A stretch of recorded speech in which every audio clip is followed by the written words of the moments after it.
My wife hit a $10 million jackpot, filed for divorce, and thought she could discard me like garbage until I pulled out the prenup her parents insisted I sign before we got married.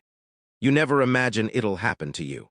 You hear tales of lottery winners going wild, betraying their loved ones, and tossing aside everything for a taste of extravagance. But Emily, my wife of 6 years, didn't seem like that. Or so I thought. I'm Tom, 36, and for most of our marriage, Emily and I led a modest, cozy life. Not lavish, but content, or so I believed. I worked in construction design while Emily flitted between jobs, never quite finding her calling. We weren't wealthy, but we weren't scraping by either. Then one day, Emily won the lottery, $10 million, a single scratch-off ticket from a corner store. In an instant, our world flipped upside down. At first, I was over the moon. We popped open a bottle of wine at home, fantasizing about what we could do with the cash. I pictured paying off our home loan, taking trips abroad together, and securing our future. Emily, she had other ideas. Within days, she started acting strange. It began with small things. She stopped sharing her thoughts with me. She began hanging out more, meeting people I'd never heard of.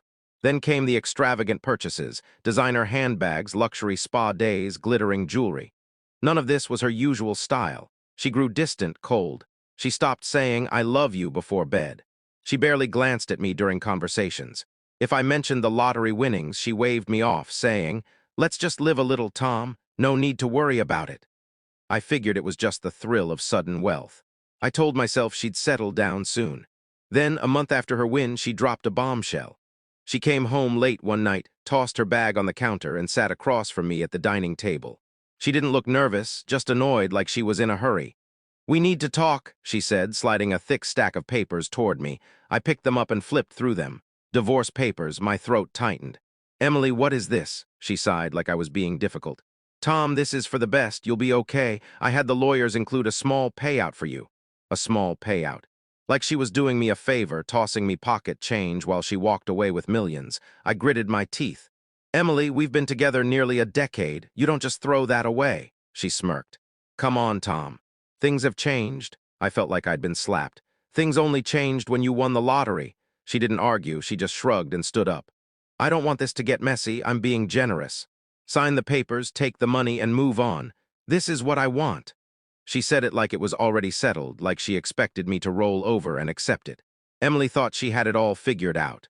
She thought she could cast me aside and sail off into her new life. What she didn't realize was that she'd just made the biggest misstep of her life. I sat there, clutching the divorce papers so tightly my hands shook. Emily had already checked out, mentally, emotionally, financially. She thought I'd just sign and walk away with her scraps. I wasn't a spiteful guy, but her arrogance lit a fire in me. After almost 10 years together, she was treating me like I was nothing. I took a deep breath, keeping my voice steady. "Emily, is there someone else?" She laughed, actually laughed. "Oh, Tom, don't be so dramatic. This isn't about another guy." That wasn't a denial. I pressed my lips together. "You win 10 million and suddenly I'm not enough," she sighed, rolling her eyes. "It's not about that. I just want something new. I'm done with this ordinary life." I nearly choked. Ordinary. The life we'd built together was ordinary now. "I don't understand," I said, shaking my head. "We had dreams, Emily, a house, travel." She cut me off. "I'm still doing those things, just not with you." I stared at her, searching for any trace of the woman I married. But she was gone. This wasn't about drifting apart. She'd been planning this since the moment she won. She'd already hired lawyers, moved money into new accounts, and decided I was expendable. That's when something in me shifted. I wasn't going to beg or grovel, but I wasn't going to let her steamroll me either. So I did something she didn't expect. I smiled. I pushed the papers back across the table. "You know what, Emily? You're right." She blinked, caught off guard by how easily I seemed to agree. "So you'll sign?" I nodded. "Sure. But I need a little time to have my lawyer review it, just to make sure it's fair." Her lips tightened, but she didn't push back. She thought she'd already won. "Fine, just don't drag this out, okay?" "Don't worry," I said, grabbing my jacket. "This won't take long." What Emily didn't know was that while she'd been scheming her grand exit, she'd overlooked one critical detail: the prenup. The next morning, I met with my lawyer, Sarah, a no-nonsense woman who didn't tolerate games. She skimmed Emily's divorce papers, raising an eyebrow. "She's offering you $50,000. I chuckled. "Yeah. Out of 10 million. Sarah leaned back, tapping the papers on her desk. "She's trying to cut you out completely. No alimony, no assets, nothing." I figured, I muttered. But here's the thing, I signed a prenup before we got married. Sarah's eyes lit up. Do you have it? Not on me, but Emily's dad had it drafted. His lawyers should have it. Sarah grinned. Let's get a copy. Within a day, Sarah had the prenup in hand, and when she called me back to her office, her smile told me something was up. Tom, she said, barely hiding her excitement, I don't think Emily ever read this thing before she had you sign it. I frowned, taking the document. What do you mean? Sarah pointed to a specific clause. This prenup was designed to protect her. Her father's lawyers wrote it to ensure that if you ever earned more than Emily and you split, she'd get half your assets. I nodded. Yeah, I got that. But here's the kicker, Sarah said, flipping a page. It works both ways. I stared at her, the realization dawning. Emily had won $10 million. We were still married. And because of the prenup her parents forced me to sign, I was entitled to half of it, $5 million. I let out a low whistle. Wow, Sarah grinned. Yeah, wow.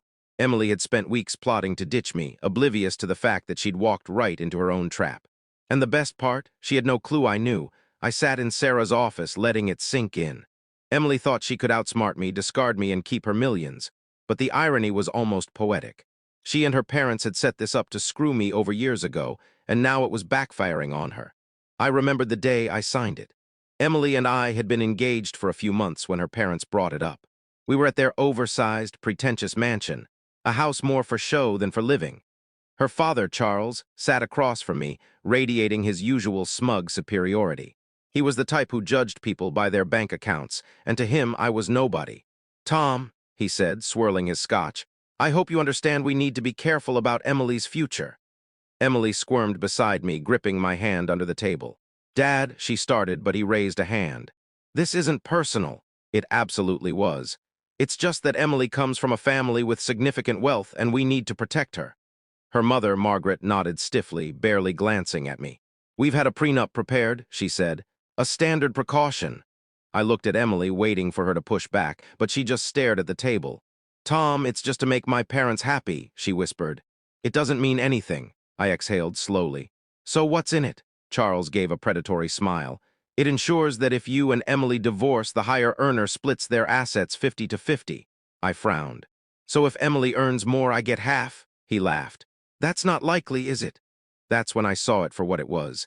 They assumed I'd be the breadwinner, building wealth over time that they wanted Emily to claim if she ever left me. It wasn't about protecting her. It was about making sure I didn't get more than they thought I deserved. I should have fought it. I should have walked away, but Emily's hand squeezed mine, her eyes begging. Please, Tom, she whispered. It's nothing. We'll never divorce. So like a fool in love, I signed. Back in Sarah's office, I stared at the prenup. Sarah tapped it. This is airtight. She can't escape it. She owes you half of anything earned during the marriage, and that lottery money. It counts, I laughed. Emily and her parents had laid this trap for me, and now it was snapping shut on her instead. Okay, I said, leaning forward. Let's play this carefully. Sarah grinned. What's the plan?